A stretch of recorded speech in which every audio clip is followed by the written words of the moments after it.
welcome to SaaS Leaders Lounge, your premier podcast for insights into the tech world, hosted by me, Ramon.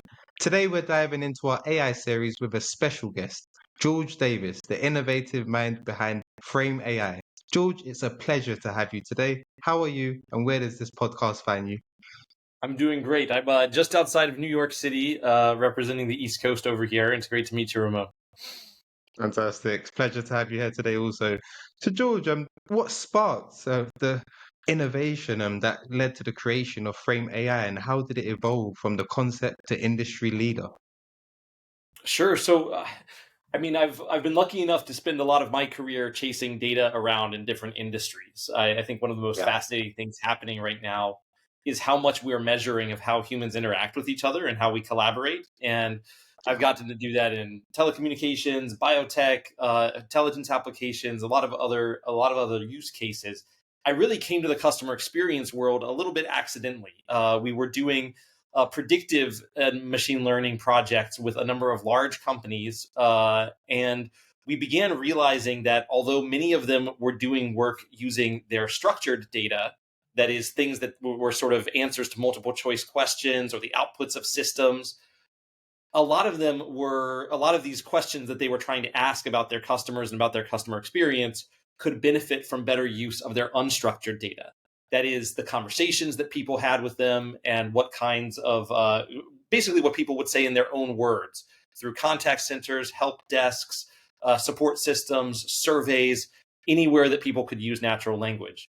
And we were discovering that businesses had a lot of this data, and that the data had a lot to say about the questions that they wanted answering, but they weren't using it. So this kind of coincided with a golden moment in natural language processing, where for the first time we had systems that could really effectively answer very business specific questions about what customers were complaining about or praising or worried about in conversations. And we decided that if we could unlock the value of this data, it would make for a different relationship between businesses and their customers, where they would actually want to communicate and listen more. So that was kind of the founding goal for Frame. And we've been lucky that all of those trends in terms of the amount of communication with customers and the amazing capabilities that we're seeing now with generative AI have played into that thesis and that ability to build a new relationship with customers. Fantastic. Sounds like an amazing story. I must say that's led you to a great point in your career. Frame AI has recently unveiled some revolutionary features. Could you delve into these innovations and their impact on the AI industry?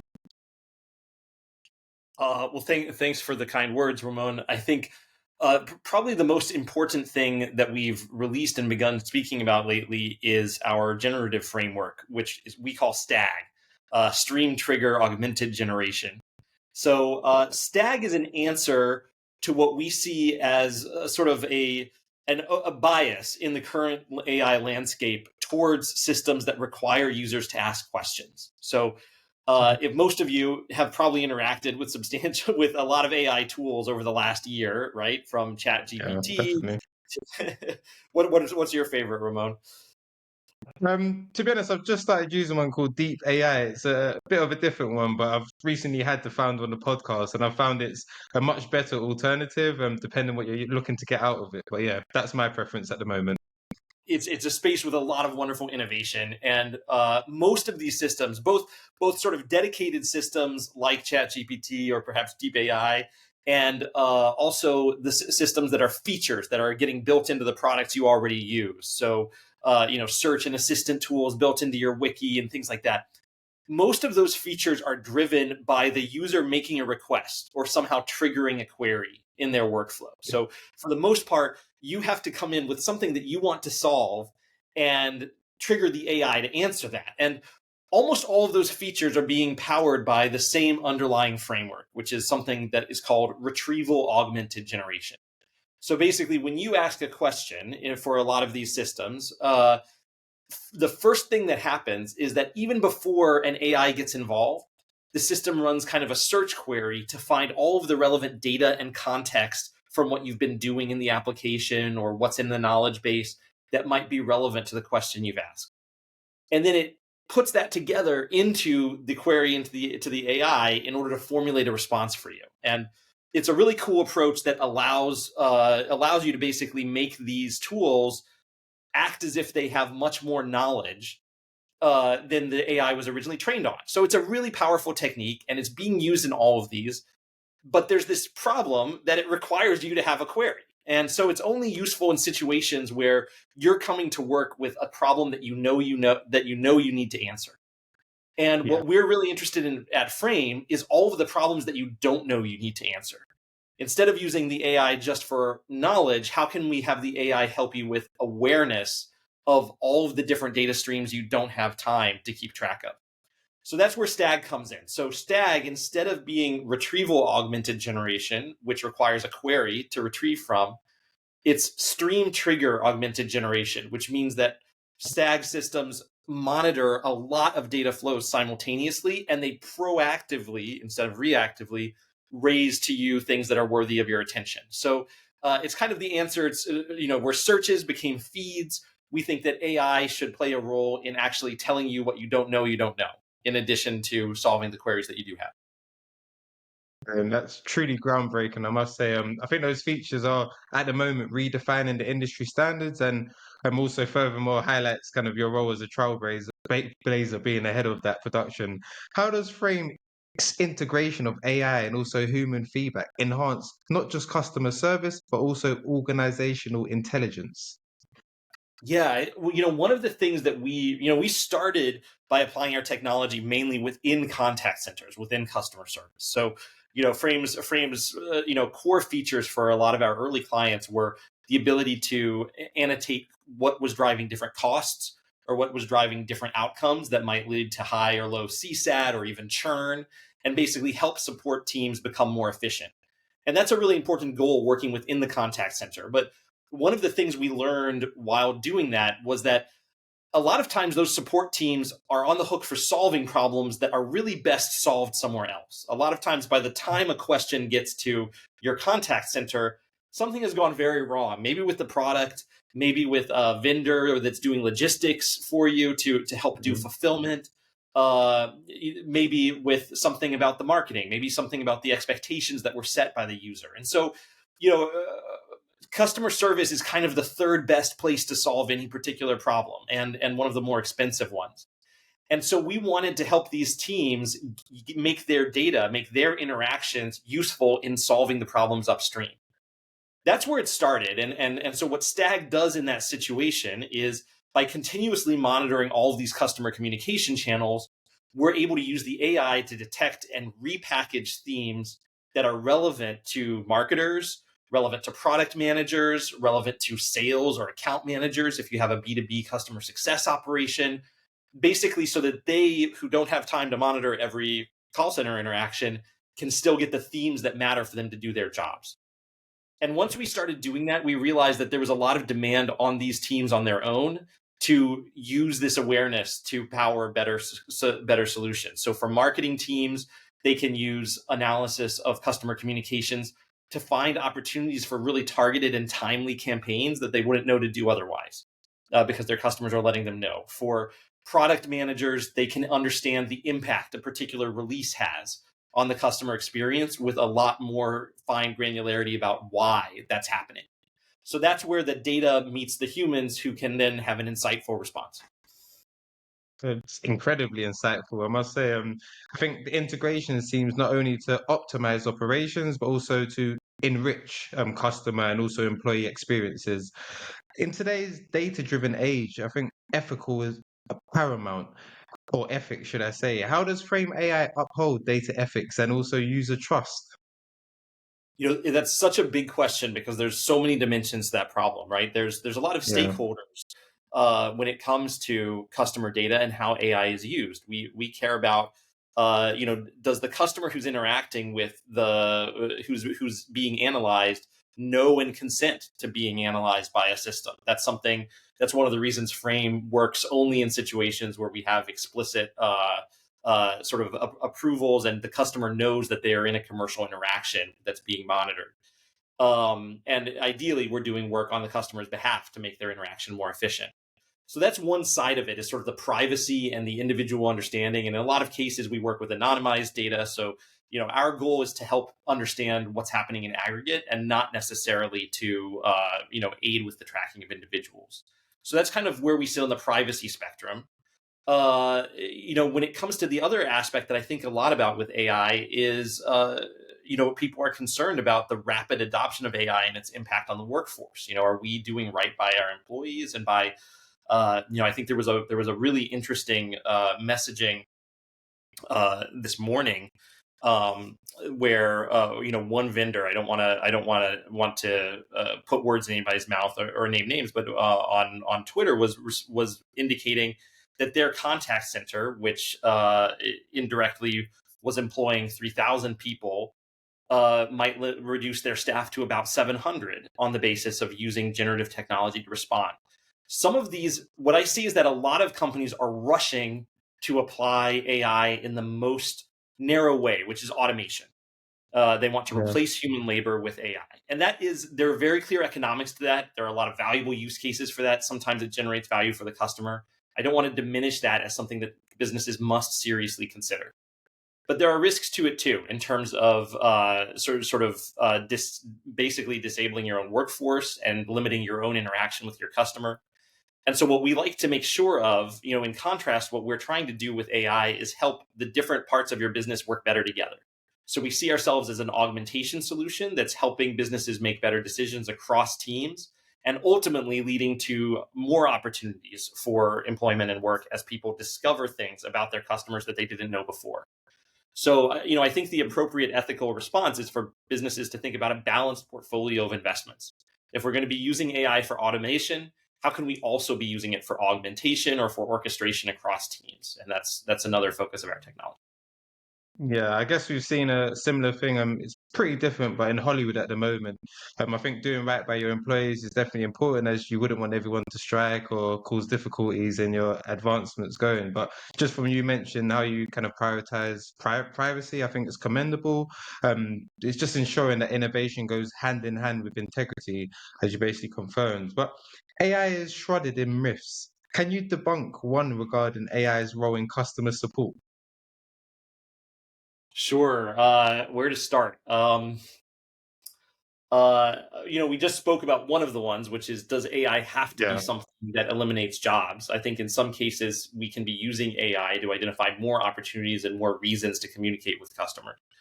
Um, However, I'm not sure I can call that a myth, because it certainly is possible for you to automate a lot of the tasks that are done in customer support with AI. I think another one is that there's a lot of fear, uncertainty, and doubt surrounding the workflows. Actually, let me just focus on this fact. I think there is a misimpression that AI in customer support means bots.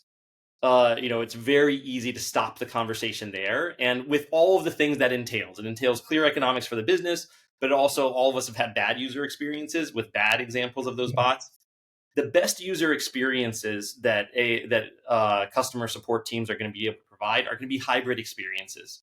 They're going to use automation for some simple queries. They're going to augment their staff so that every teammate is as performant as the most effective ones, and they're going to be using solutions that help them make strategic decisions around their customers, like Frame AI.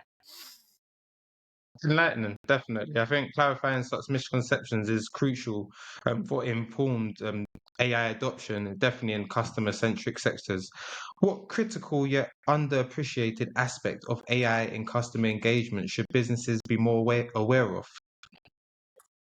I think you can fill a book with what businesses don't know is present in their customer communication. It's funny because there's an old saying that every company ends up shipping its own org chart. You come to think of your customer and you come to think of your business in terms of the teams that you organize to interact with your customers. But in reality, your customer doesn't experience that. They experience, or they want to experience, one relationship with the brand. So whether they're talking on social or to a customer support line or in a sales conversation, they are going to share any of their thoughts about anything that impacts that brand Mhm. relationship. Customers don't owe you narrowly focusing their communication into the transaction at hand, which is how teams organize their work. So what that means is that teams end up just ignoring all the things that don't have to do with what they're trying to solve, right? If a customer service If the job of customer service is to get you to say the problem is done, then they're going to work towards that outcome, and it's not really going to matter if you indicate feature requests or provide context about your life and why you want a problem that would be relevant to marketing. That is coming into those communication channels, but most businesses don't even know they have it because they don't have anybody who's there to listen to it. So I would say that most businesses, if they were to take a serious look at how the conversations that they have with customers could benefit applications in marketing, in compliance, in fulfillment and operations, they would discover a lot of opportunities to both reduce cost and provide a better customer experience. Completely agree with you. I think your perspective is definitely invaluable. Shedding light on overlooked facets could significantly influence customer strategy as well. It's brilliant. So this intersection of AI and customer engagement is fascinating. What's an often overlooked aspect that businesses should pay more attention to? One thing is follow-ups. Again, businesses tend to really divide their relationship with customers into reactive or proactive workflows. In some cases, marketers tend to be more proactive. How should I notify and remind the user of an opportunity that we have, etc. Support tends to be very reactive. We're going to wait for the call to come in. That's just the way the teams are structured. But once again, those two operations form part of a complete whole. There's a lot of missed opportunities for a conversation that happens in one moment in time to influence your next outreach to a customer. We have some financial services customers that have been able to use this to great effect, right? In those situations, let's be honest, a lot of financial services themselves are somewhat undifferentiated. People could get the same on paper, it's the same product from bank to bank to bank. What people pay for is building a relationship where people know them and are able to be more efficient in each of these communications, are able to identify issues and solve problems for them. And so anything that you can do that reminds customers of how well you do know them and the context you do have in that conversation can make a really big difference in how they feel about the relationship and therefore in their lifetime value. So in this particular case, we were able to help this financial services organization identify moments in conversation with support that gave an opportunity to provide upsells and also just Yeah. to acknowledge and reference points that were relevant to that customer in future conversations. And they were able to measure a really significant uptick in the customer satisfaction as a result of these engagements, which they anticipate will drive high lifetime values. Fantastic. I think it's surprising how much such a critical element as understanding customers, as you said, can be overlooked. Yet its impact is substantial in differentiating a customer's kind of intersection strategy. It certainly prompts us to think more beyond the conventional applications and also to explore more nuanced ways AI can enhance customer experience. AI is a broad technology. What did RAG-based tools emerge as the predominant adoption model? Why did they, sorry? Yeah, yeah. I mean, honestly, they were an answer to a really big problem, which was that Yeah. end of 2022 and early 2023, many people were beginning to experience how powerful generative AI had become, and but there was this gap because on one hand, it was very obvious that this technology had this tremendous potential, but there were no best practices for engineering an actual product around it. There were privacy concerns, No. there were hallucination concerns, and there was this ever-present issue that a model could only really respond about data it was trained on. So how were you going to do anything that required up-to-date information, for example? So what happened was RAG, retrieval augmented generation, gave businesses a best practices. They gave them a framework, an engineering framework around which to build products, and it's incredibly valuable from that perspective. This is how innovation steps into commercialization, is by Yeah. developing standards and best practices. Um, that happened more or less in the middle of last year. You began to see, although the original term was coined by Facebook's research group back in Yeah. 2019, the real explosion of it happened in the middle of last year. The only problem is that it's become so popular that it's narrowed the way people think about AI. And that's why we're really keen to drive discussion about STAG so that we can have proactive use cases also have the same attention around the engineering challenges that they pose. Brilliant. I'm gonna go on to Stag on my next question, but overall, I think the evolution of RAG-based tools is definitely intriguing. It's really fascinating to see how such models are becoming central to decision-making processes, streaming complexity into accessible, impactful guidance, if I could put it in that way. Brilliant. So you've been in AI for a long time. Kudos to yourself, and you've also worked with different architectural and applications. What's the breakthrough moment for Stag? Well, for us, one of the several things had to go right for us to understand how powerful Stag could be. One of the things was s- when you're doing Stag, when you're trying to proactively surface insights to users who aren't necessarily expecting them, you have several challenges. One is you have to be cost effective. In a RAG based situation, you already have a user's attention. You can assume that they value the answer to their query, and so there's kind of a cost attached to it. For Stag, we have to monitor massive volumes of streaming data and pick out just the important parts, and that requires an architecture that lets us basically very inexpensively monitor, and then once alerted that there's a trend worth paying attention to, use more expensive generative AI models to power at something that's actually useful for customers. So figuring out how to do that build up from less expensive models to more expensive models was one of the key things that we had to do in order to scale this up. Another really key breakthrough was understanding what it means to make an insight actionable for a team.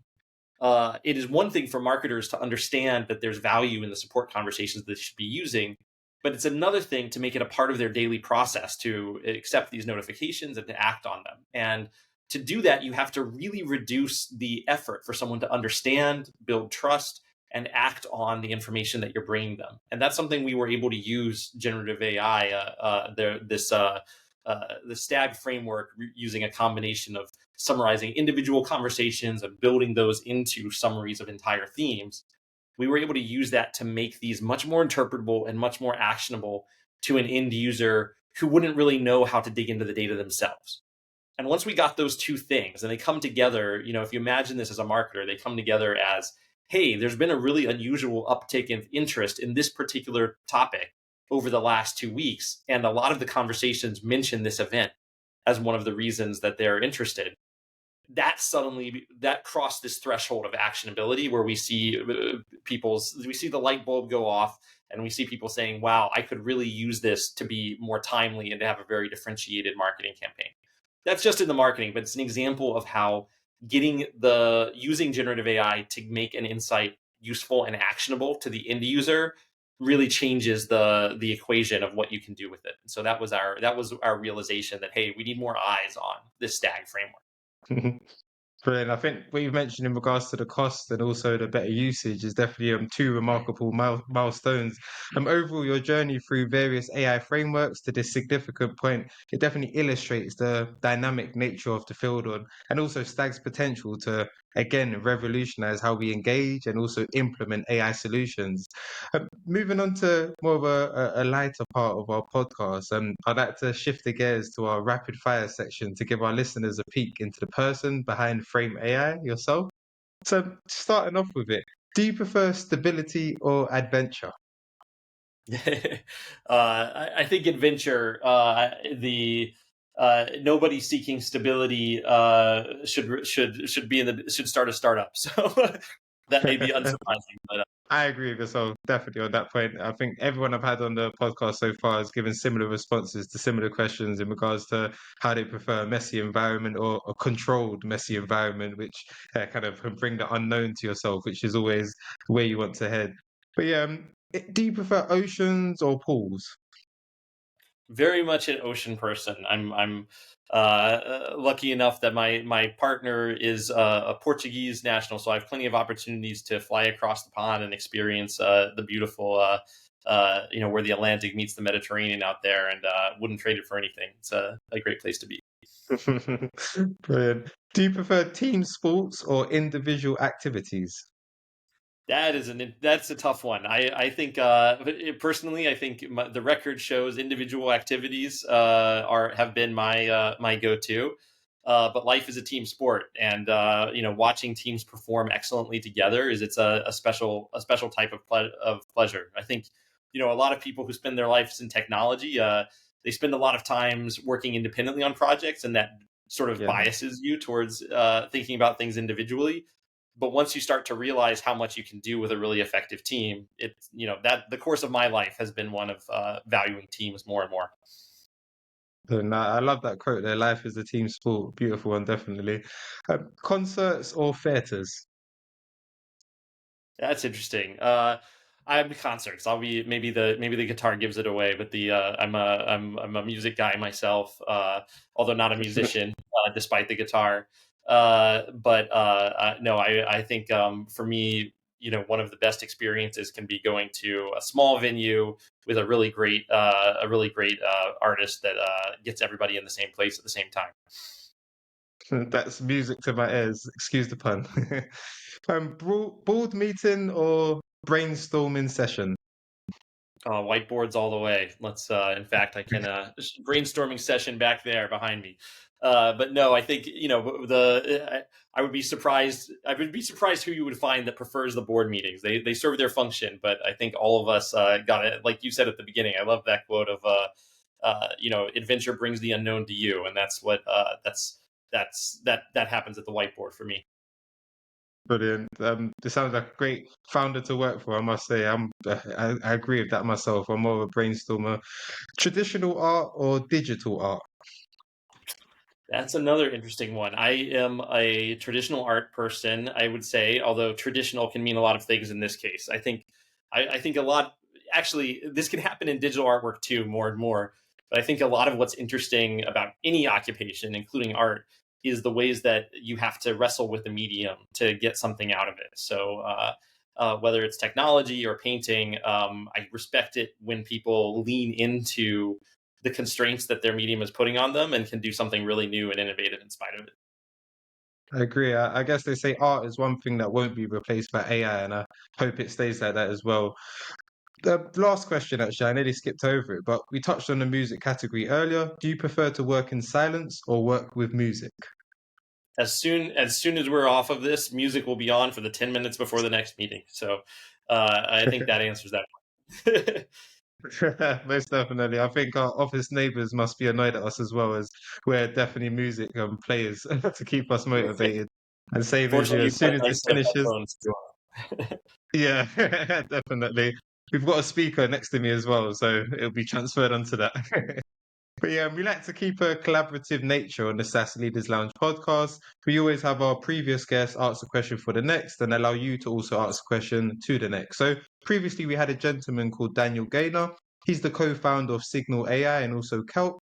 They basically analyze external data across 226 markets and 75 languages, providing actionable insights. But ultimately, he's asked about strategies to help individuals, particularly those who are not comfortable with mathematics, to become more adept at utilizing data with decision-making processes, especially in large organizations like Fortune 500 companies. So essentially, the question is, how can we help people overcome their data apprehension and effectively use data to accelerate decision making and achieve impactful results in complex organizations? That's a great question. It sounds like we could have a fun conversation about it. I'd say, you know, uh, I've been very interested. Before Frame AI, the last business that I was a part of was a digital education company called Newton. So we took very seriously these questions of how do you help people get higher level skills that will sort of prepare them for the future. That was the whole goal. Yeah. And it's definitely something that Fortune 500 companies should be thinking about. In fact, the list gets larger, right? There's a data literacy that most businesses have been working on for several years, and now there's a new type of AI literacy that brings its own dynamics that don't fit into the old statistical textbooks. Yeah. So on both of those things, what I have identified is that there is a there's a misapprehension that building literacy in a subject for someone means getting them to adopt the terminology and constraints of that particular field. So, if you want to go to a number of people who are experts in their own domain, which might be marketing or sales or product function, and tell them that data literacy means understanding exactly what a confidence interval is, and what the central limit theorem is and when it applies, etc.